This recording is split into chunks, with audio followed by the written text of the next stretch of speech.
Hello, I'm Scott, and I am new to the obstetrical floor, and I am passionate about breastfeeding. Like I said, my name is Scott Kilsong, and I would just really like to do a presentation about how important breastfeeding is. If you would follow along with my slides here. Um, so there are obvious benefits to both mom and baby. Here you can see on the slideshow that I have that breastfeeding for mom benefits mom with the oxytocin release, which enhances the clamping down of the uterus, which means less chances of bleeding. Mother loses less blood because of delayed return of menses. That's going to help out. And that's with that oxytocin, that helping that clamp down. Um, Breastfeeding for mom also delays the resumption of ovulation, which could, for some, reduce or pregnancy. Breastfeeding also offers some reduced risk of cancer.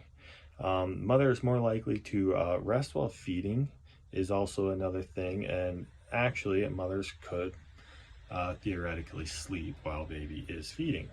Not recommended, but you can rest more and not overwork yourself.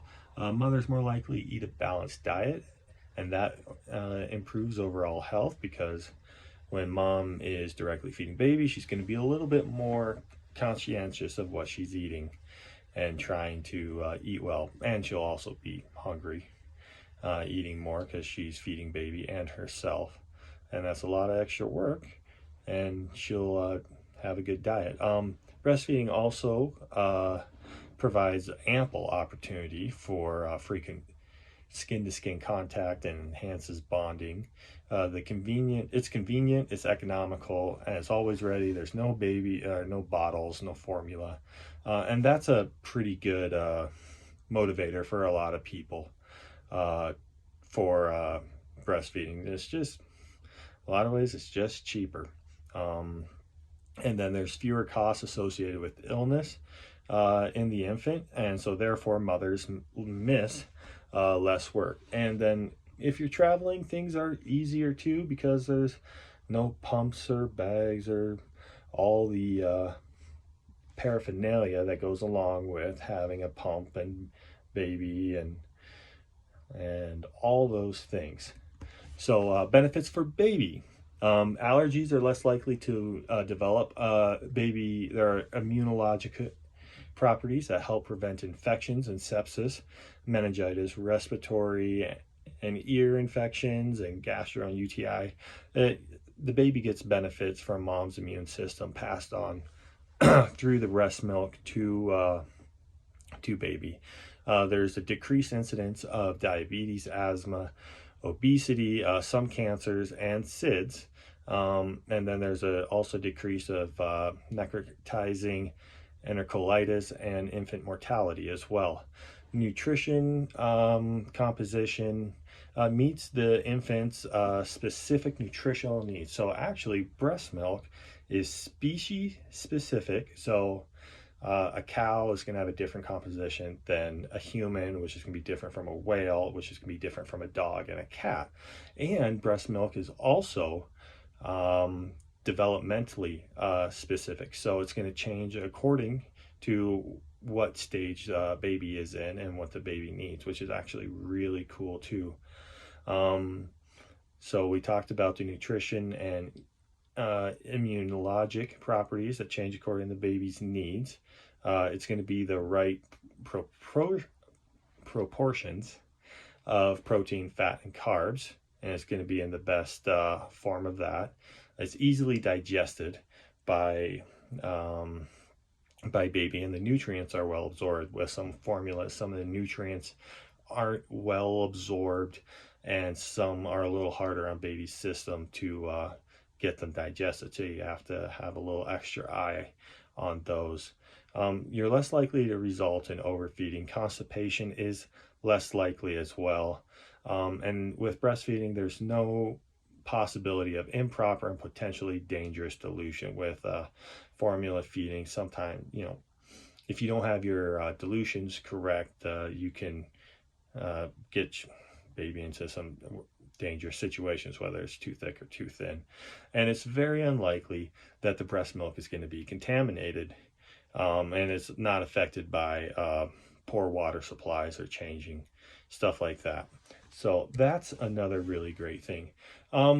So breastfeeding is pretty cool for most people, but for some people it is contraindicated. So some of those conditions that are contraindicated is going to be active, untreated tuberculosis. HIV infection is a contraindication for breastfeeding. And then galactosemia, which is a group of inherited autosomal recessive disorders of galactose metabolization, and it is a deficiency of one of the enzymes that and it ends up preventing the conversion of galactose to glucose, and that's a problem for moms and babies and everybody, because it just, you can't get the right nutrients to baby at that time. Another contraindication is going to be maternal chemotherapy, and the one probably we see the most, unfortunately, is going to be drug abuse. Whether this is going to be most likely heroin or meth or cocaine, that's going to be a contraindication. And THC is going to be another one that we see a lot. That's going to be a contraindication. And all these slides so far have been from the textbook, as you can see, cited down the corner, McKinney et al. So yeah, next slide there. Oh, and how often and how long?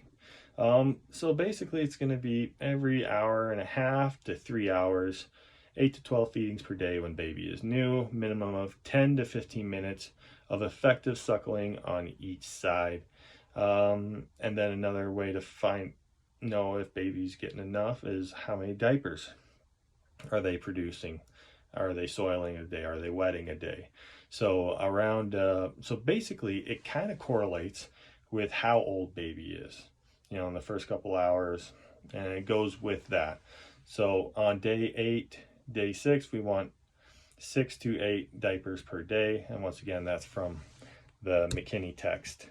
Some pro tips. A lot of times babies just need some help with getting the proper latch. A good latch will help stimulate the suckling reflex, continuing the positive feedback loop for nutritive suckling and letdown. And this also gives lots of skin-to-skin pro time when we need to respond to baby cues, which are lip smacking, the sucking on the fingers. And just want you to know that crying is a late sign. That means baby is really hungry now, and it's going to be a little bit harder to get that latch. And then we can talk about holds. I got this here baby to demonstrate as well. All right, so we have the classic football hold, the one most guys are probably most comfortable with, because they know, and it's how you hold a football. And then there's the cradle hold like this. And then as kids get older, there's also, and then you have your side lying position, and then you just do with the dependent breast, or the superior breast at the time, to do with that. And as they get older, they'll move around and want to do things. And I know there's been one little kid that I saw, he was convinced that this was the way that he was to breast, kind of a Spider-Man motion with Mary Jane. Not recommended, even though he tried. Mom definitely cut that off. So some common breast and nipple complications. Breast engorgement. If you go too long between feedings, you're going to fill up. They're going to be hard. It's going to be hard for baby to latch. It's going to be painful for mom. It's going to be painful. There's lots of pain. And if you go too far, let it go too long, it can lead to nipple trauma or to mastitis. So to avoid this, try not go too long between feedings. And if you need to pump, that's going to be one of the best ways to avoid that. And mastitis. Mastitis is the infection of the breast caused by Staph aureus or a MRSA strep and E. coli. It's treated by antibiotics and emptying of the breast. You can actually continue breastfeeding during a mastitis. You may need some surgical intervention. Definitely check with the surgeon if you can continue to breastfeed during that time. And basically, as long as the incision doesn't interfere with breastfeeding, you're clear to go. But once again, double check. Let's see, and there's some other things you can do to help, like warm showers, hot and cold compresses are going to help that, and massage. There's some other things. So with most of the mastitis, a lot of nursing interventions go a long ways with treating these things. Another complication is nipple pain. Minor trauma can be managed with a lot of the nursing interventions. So you want to keep the hot and cold compresses. And a lot of nipple trauma goes with making sure baby's getting a great latch, and not letting them do the little latch, and make sure they've got the big wide flange when they go to latch, and not these itty bitty little birdie latches, and that's going to cause more trauma as well. Another complication is going to be flat or inverted nipples. Basically the nipple just doesn't protrude out, and what we do to deal with that is just before breastfeeding, some nipple rolling to help draw that nipple out, or pumping a little bit to help draw them out as well. And that gets easier to do that if they're not already engorged, so that's something we need to keep in mind as well. When to supplement with formula? Basically when there's an insufficient milk supply, that's time to supplement baby with formula. When they're not producing the correct number of diapers a day, that 6 to 8 is kind of what we're looking for according to McKinney there. And some of the causes of that decreased supply is going to be ineffective suckling by the infant, so make sure they're getting good suckling, they have a good latch. Feedings are infrequent or too short, so you definitely got to give them enough time. A lot of times moms get tired too. That's another reason why you might need to supplement. Low maternal thyroid function's another cause, and when baby's preterm, they have that uncoordinated suck reflex and they can't stimulate quite enough. And once again, how do we tell if baby's getting enough? Well, we got to make sure they're getting 3 to 4 wet diapers and 3 to 4 stools a day by day 3, and 6 wet diapers by day 4, and that's according to McKinney et al. On that page 489.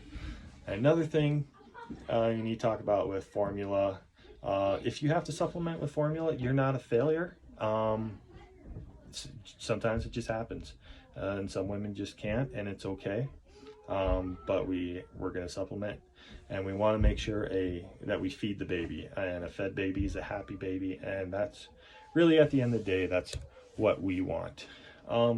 So some of the teaching actually for the staff is actually the best results to get women to start breastfeeding is best received if it comes from a healthcare professional, so us and the colleagues. And despite the known benefits of breastfeeding, women living in high-income countries, breastfeeding rates remain low. Excuse me. In contrast, the WHO says that, hey, we need to be breastfeeding up to 3 years, and we want to do it in the first hour.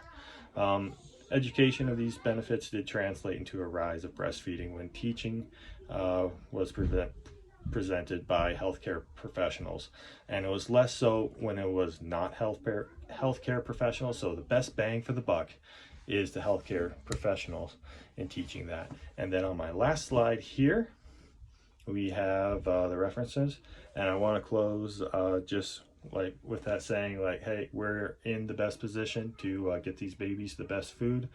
Moms listen to us the best, so if we're on our game, we can make the most bang for the buck, and a fed baby is a happy baby. Thank you very much.